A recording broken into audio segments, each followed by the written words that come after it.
As a loving mother, I tried to help not only my son but also his wife, because I know that family is the most important thing. But my sister-in-law didn't think so. She accused me of stealing her earrings and kicked me out of the house. In addition, 2 weeks later she found those earrings under her expensive sofa, but she was too proud to apologize to me, so I told her terrible secret to my son. Before we go deeper into this story, please subscribe to this channel. Let's get 1,000 subscribers on this channel. Thank you. The living room smelled of lavender candles and betrayal. Megan's voice sliced through the air like a knife through silk. You stole my earrings, Liz. Get out of my house. Her face was flushed, eyes wild, as she stood in the center of Ted's pristine living room, clutching the edge of the coffee table. A glossy magazine lay splayed open beside a half-empty coffee mug, mine, untouched since morning. I stood frozen, my shawl slipping from my shoulders, the weight of her words pinning me in place. Megan, I didn't take anything, I said, my voice low, steady, though my pulse hammered in my ears. You know I wouldn't. No you, she scoffed, tossing her hair.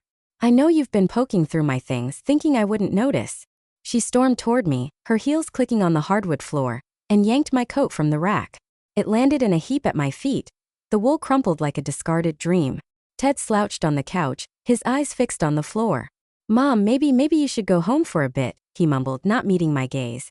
His words stung worse than Megan's. My son, my boy, reduced to a bystander in his own home. Behind the doorframe, Emily peeked out, her small face pale, her braid unraveling. Grandma? She whispered, but Megan snapped. Emily, go to your room. The girl flinched and vanished, leaving only the echo of her footsteps. I knelt to pick up my coat, my fingers brushing the cold floor. The room was a showroom of Megan's taste, sleek furniture, a crystal vase that caught the light like a taunt. No trace of the warmth I tried to bring these past months. Reading to Emily, cooking dinners, pretending this was family. My eyes caught a crack in the wall, faint, from when Megan had hurled the remote last month. A house of fragile things. I'll go, I said, straightening. But this isn't over. My voice was calm, but inside something sparked. An ember of fury I hadn't felt in years. Megan smirked, thinking she'd won. She didn't see the bracelet I left on the table, the one I'd given Emily, its silver heart glinting under the chandelier. A promise I'd be back. I gathered my bag, leaving behind the books I'd brought for Emily, their pages dog-eared from our bedtime stories. As I stepped outside, the Chicago wind bit at my face, sharp and unforgiving. I slid into my car, the leather seat cold against my back, and gripped the steering wheel until my knuckles whitened. This isn't the end, I whispered to myself, the words a vow. The radio crackled on, an old song from my youth, Aretha Franklin, bold and unyielding. It stirred something deep, a memory of the woman I used to be, before I softened for Ted, for Emily, for this family that now spat me out. My mind flickered to 2 years ago when I'd picked up Megan's phone by mistake, thinking it was mine. A message had flashed on the screen from a man named Jake. We're not done. Megan had snatched it back, her face pale, but I'd seen enough. That secret, whatever it was my leverage now. I turned the key in the ignition, the engine's hum steadying my resolve. Megan thought she'd buried me. She didn't know I was already digging. The scent of roasted chicken and rosemary filled Ted's dining room, but the air was thick with something sharper, anticipation. I stepped through the doorway, a wicker basket of homemade oatmeal cookies in my hands, my smile warm for the neighbors but my eyes sharp, scanning the room. The crystal chandelier gleamed above the mahogany table, casting fractured light across the faces of the guests. Mrs. Green with her pearl earrings, Bob the nosy retiree, and Ellen who never missed a chance to gossip. Megan stood by the wine decanter, her posture rigid, her smile as brittle as the glass in her hand. Liz, you didn't have to bring anything, Ted said, taking the basket, his voice soft but strained. He looked tired, his tie slightly askew, caught between his wife and his mother. Nonsense, I said, brushing past him to set plates on the table. I wanted to contribute. My fingers lingered on Megan's expensive porcelain, the kind she bragged about at last month's book club. Such lovely dishes, Megan. Must have cost a fortune. She stiffened, her lips curling. We manage, she said, her tone clipped, as she poured herself another glass of Pinot. The neighbors exchanged glances, their chatter faltering. I took my seat, folding the embroidered napkin I'd made for Ted when he was a boy, its faded blue threads a quiet reminder of better days. The conversation drifted to neighborhood news, new sidewalks, a rash of car break-ins, but I steered it carefully, waiting for my moment. Ted, how's the house holding up? I asked, my voice light. That leak in the den must be a headache. I could chip in for the repairs, you know. Megan's head snapped up, her eyes narrowing. We don't need your money, Liz, she said. her voice loud enough to make Ellen flinch. What, you think your little savings will fix our house? I tilted my head, feigning surprise. I just want to help. Family helps family, don't they? My words were honey, but my gaze was steel. The neighbors shifted in their seats, sensing the undercurrent. Help. Megan laughed, a harsh, grating sound. You live in that rundown shack, Liz. What could you possibly offer? She leaned forward, her ringed fingers gripping the table. If you're so generous, why not cover the whole remodel? Or is that too much for your social security? The room went still. Mrs. Green coughed, staring into her plate. Bob raised an eyebrow, his fork hovering. Ted's face reddened, his knuckles white around his glass. Megan, enough? He muttered, but she ignored him, her eyes locked on me. I didn't flinch. I sipped my water, letting her words hang in the air like smoke. I only want what's best for Ted and Emily, I said, my voice steady, almost gentle. But if you think it's not enough, I'll step back. The lie was perfect, my retreat a baited hook. Megan's face twisted, her control slipping. Step back? You've been meddling since you got here. She slammed her glass down, wine sloshing onto the tablecloth. You think you're so noble, but you're just a nosy old. Mommy. Emily's voice cut through, small and sharp from the end of the table. Stop yelling at Grandma. Her eyes were wide, her lower lip trembling. Megan froze, her cheeks flushing. The neighbors stared, their discomfort palpable. I reached for Emily's hand under the table, squeezing it gently, my heart aching but my resolve unshaken. I'd planned for this. Megan's temper was her own worst enemy. As dessert was served, I caught Megan slipping her phone from her purse, her fingers quick to hide the screen when Ellen leaned too close. Her nervous glance told me everything. She was still hiding something and I was getting closer. I excused myself to the kitchen, pulling my notebook from my bag. In it I scrawled, push her harder. She's cracking. I tucked it away, my pulse steady, and returned to the table, ready for the next move. The glow of a single lamp bathed my living room in soft gold, the kind of light that made memories feel heavier. I sat on the sagging couch, a photo album open on my lap, its pages brittle under my fingers. Ted's face stared up at me, 6 years old, gap-toothed and grinning, clutching a baseball glove I'd saved months to buy. I traced the edge of the photo, my chest tight with the grief I couldn't name. I'd given up everything for him. After my husband died, I quit my bookkeeping job, the one I'd loved, to be there for Ted's school plays, late-night fevers, science projects that always went wrong. I'd thought it was enough, that love would bind us forever. But then came Megan, with her sharp tongue and sharper ambition, and I'd let her chip away at me, bite by bite, for Ted's sake. My phone buzzed, pulling me back. A text from Emily. Grandma, can we talk? Things are weird at home. My heart lifted, then sank. I dialed her number, settling deeper into the couch. Hey, sweetheart, I said when she answered. What's going on? Her voice was small, hesitant. Mom's always mad now. She yells at Dad, locks herself in her room. I don't know what I did wrong. You didn't do anything, I said, my voice firm. None of this is your fault. How about we grab hot chocolate tomorrow? Just us. Really? She brightened, then whispered. Don't tell Mom, okay? Cross my heart, I said, smiling. We hung up, and I jotted meet Emily in my notebook, the pen scratched loud in the quiet room. She was my way back into that house, my chance to dig deeper. I turned another page in the album, and a memory hit me like a wave.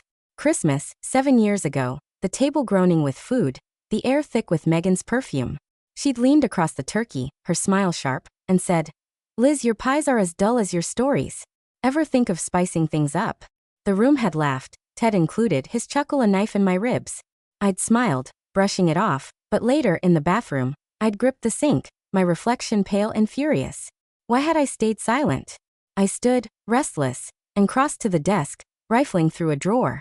My fingers brushed an envelope, the paper soft with age. I pulled it out, my breath catching. A letter from Megan written years ago, begging for a loan. $5,000, no explanation, just a promise to pay it back soon. She'd mentioned a debt and someone named Jake. I reread it, my eyes narrowing. This was no coincidence. I set the letter aside and lifted Ted's photo from the album, sliding it into a small frame. I placed it on the mantel next to the stopped clock, its hands still frozen at 3:17. I'll make you see me again, I whispered, not to the photo but to the boy he'd been. Megan thought she'd erased me from this family. She was about to learn how wrong she was. The kitchen was a cave of shadows, the only light coming from my laptop screen. I sat at the table, a cold mug of tea beside me, my eyes locked on an email I'd unearthed from the family account. The sender was just a letter, J, And the message was curt. Meet me as usual. My finger hovered over the mouse, my heart thudding. This was it, the thread I'd been chasing. I copied it to my folder, my movements precise like a hunter stalking prey. Emily's words from our call earlier echoed in my mind. Mom leaves at night sometimes, doesn't say where. I'd pressed her gently and she'd added. She takes her phone and locks the car doors like she's scared. I scribbled nighttime exits in my notebook, the pen digging into the page. Megan was unraveling, and I was closing in. I needed eyes outside that house. I picked up my phone and dialed Bob, the neighbor who'd seen Megan's car at the dinner fiasco. Bob, it's Liz, I said, my voice warm, worried. I hate to bother you, but I'm concerned about Emily. Megan's been off. Have you noticed her car leaving late? Bob paused, then said, now that you mention it, yeah. Saw her pull out around 9 last night, headed toward the park. Parked there for a while. Odd, right? Very, I said, my tone heavy with feigned concern. Could you keep an eye out? For Emily's sake. He agreed, eager to play the hero, unaware he was my pawn. I hung up, a smile flickering across my face. Check. Hours later, Bob texted, saw Megan tonight. She met some guy near the park, but it was too dark to see his face. Looked intense. I stared at the message, my pulse racing. I added it to my notebook, sketching a rough map of the park, circling spots where Megan might meet this Jay. Every detail was a step closer to her ruin. I stood, stretching, and crossed to the window. The street outside was black, save for a flickering street lamp that buzzed like a dying insect. A car rolled by, slow and unfamiliar, and my stomach tightened. I shook it off, closing the curtains with a sharp tug, as if I could shut out my own doubts. What I was doing was risky, playing with fire in a house I still wanted to save.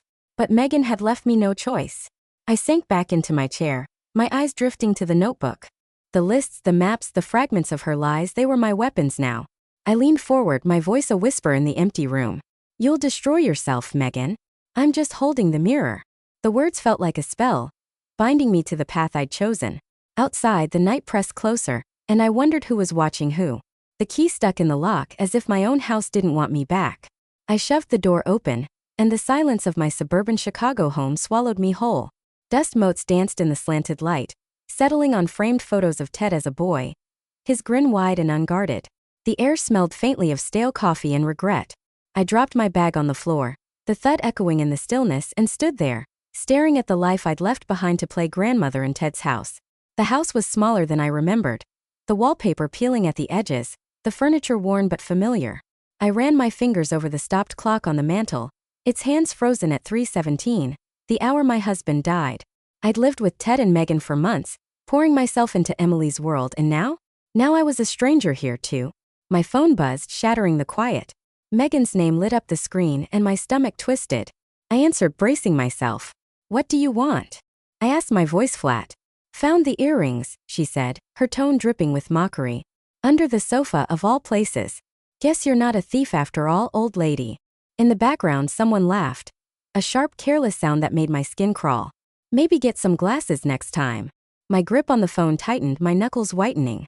You could have called sooner, I said, each word deliberate. Saved us both the trouble. Trouble? She snorted.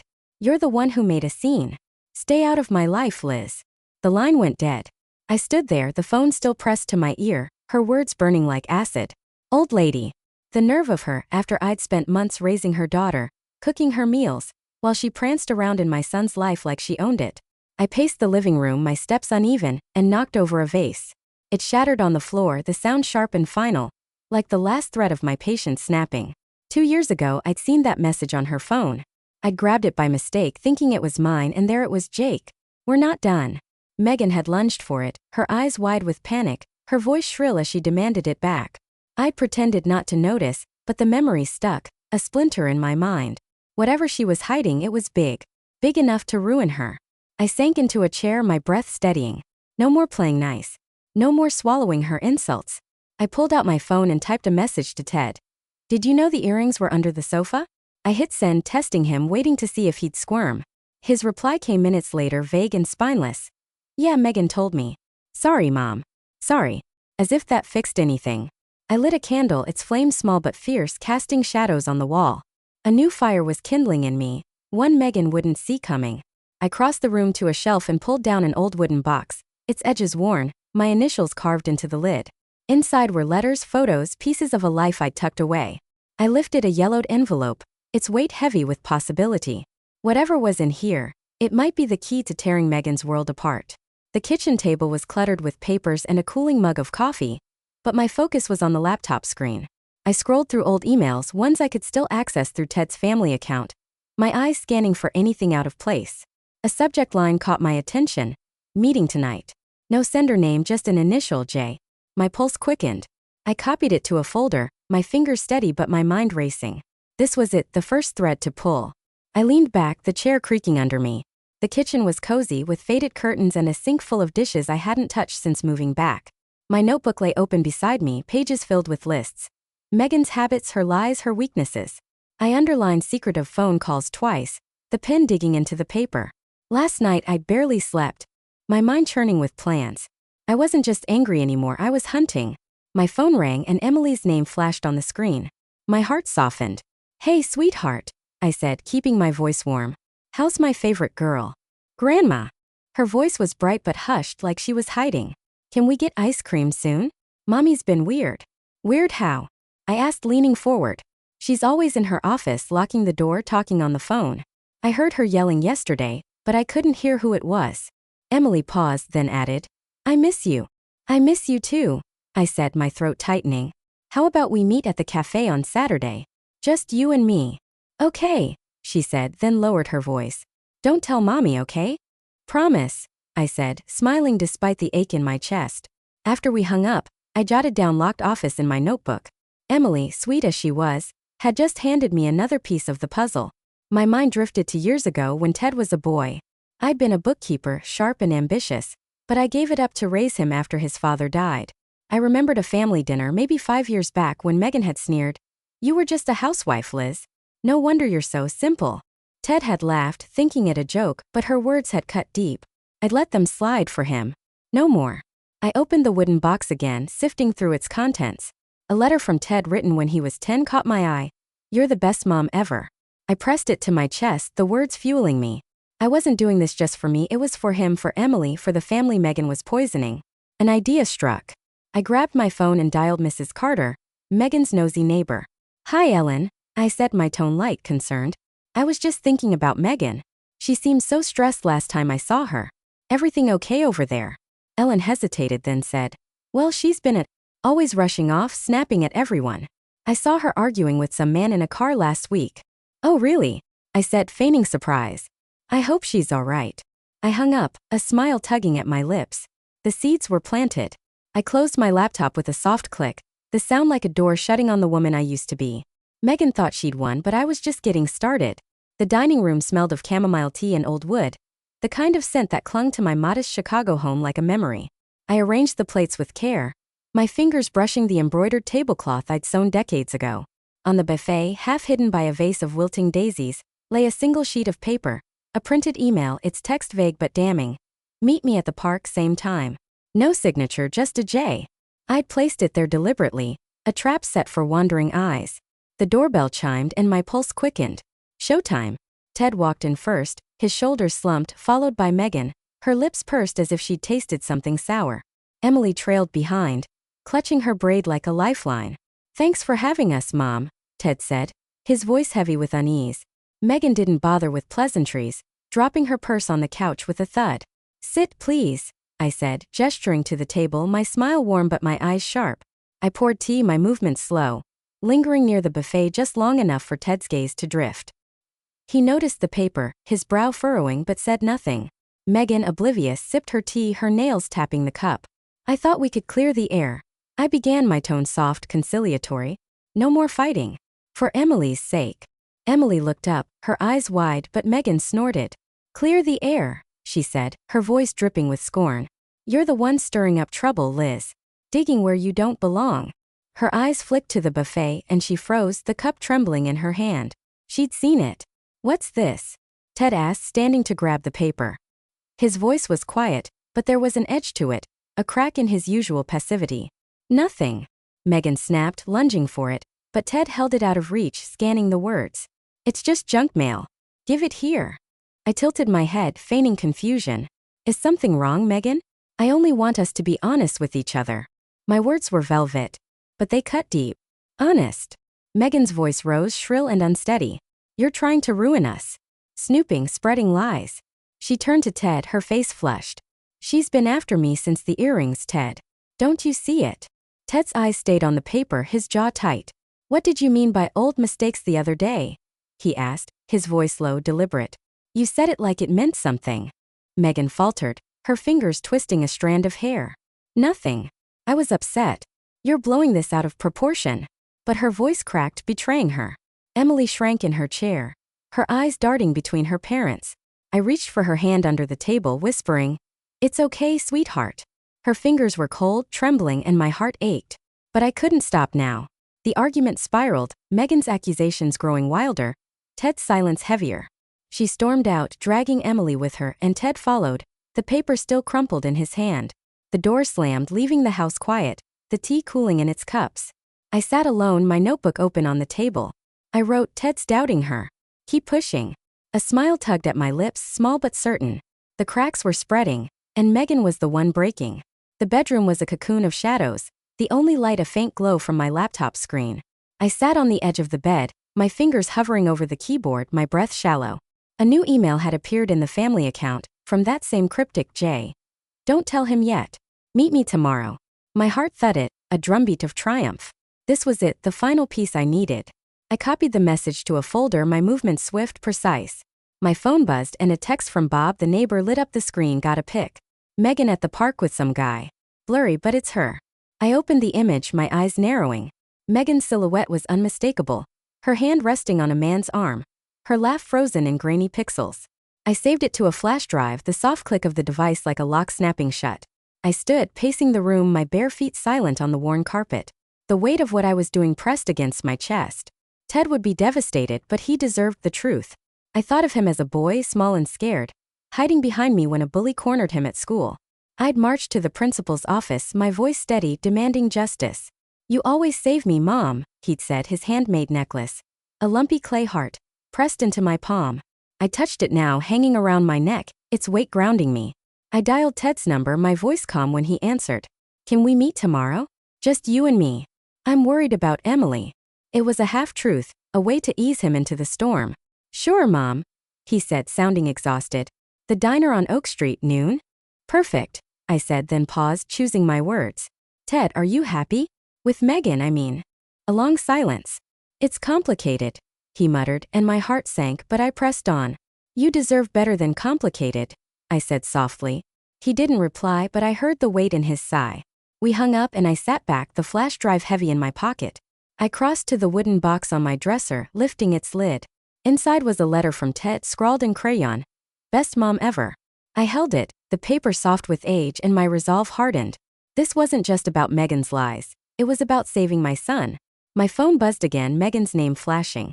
I ignored it, my eyes fixed on the flash drive. Tomorrow I'd start pulling the threads apart. For Ted. For Emily. For me. The ballroom glittered like a jewel box, chandeliers casting golden light across velvet drapes and polished floors. I stepped inside, my simple navy dress a quiet contrast to the sequined gowns around me. The charity auction was in full swing, the air buzzing with laughter and clinking glasses. Megan stood near the stage, her crimson dress hugging her frame, her smile wide as she chatted with a cluster of donors. She hadn't seen me yet, but I'd made sure she would. I handed my ticket to an usher, my fingers brushing the hairpin Emily had given me. Its tiny silver star a reminder of why I was here. I'd spoken to the organizer earlier, suggesting they announce my modest donation. $100, nothing grand, but enough to sting Megan's pride. Make it sound heartfelt, I'd said, and he'd agreed, charmed by my sincerity. The MC's voice boomed through the room. A special thank you to Elizabeth Harper for her generous contribution to our children's fund. Heads turned and I smiled, nodding humbly. Megan's eyes found me, her lips tightening. She whispered something to a woman beside her, her posture stiff.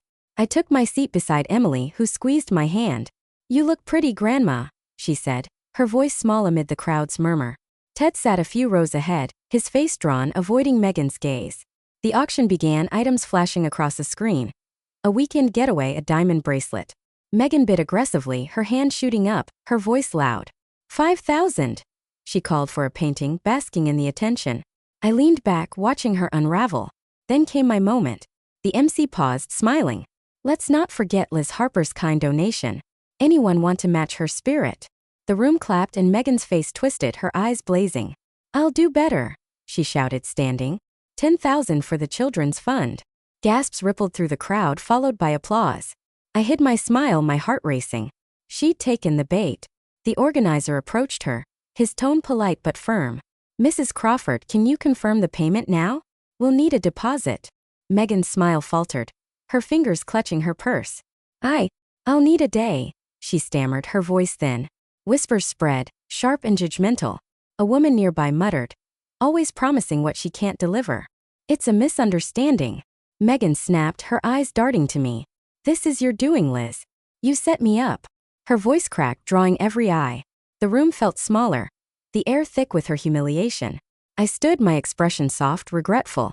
Megan, I only wanted to help the kids, I said, my voice carrying just enough to be heard. Emily clung to my arm, her warmth steadying me.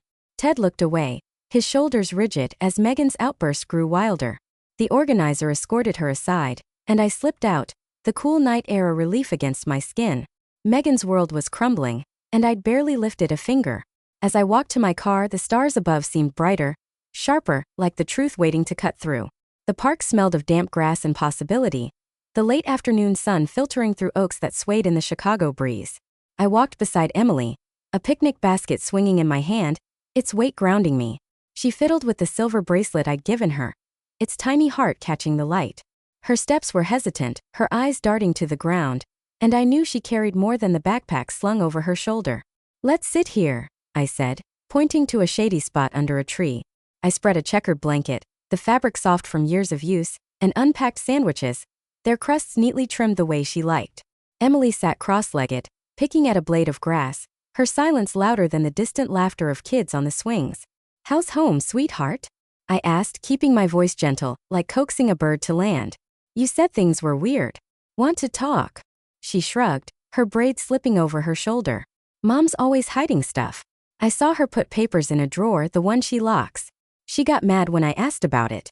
Her voice was small, but the words landed heavy, each one a pebble in my growing pile of evidence.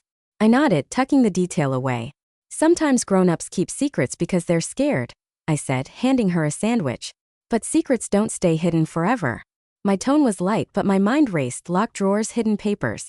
What was Megan guarding now? Emily took a bite, chewing slowly. You don't hide things, do you, Grandma? I smiled, touching her cheek.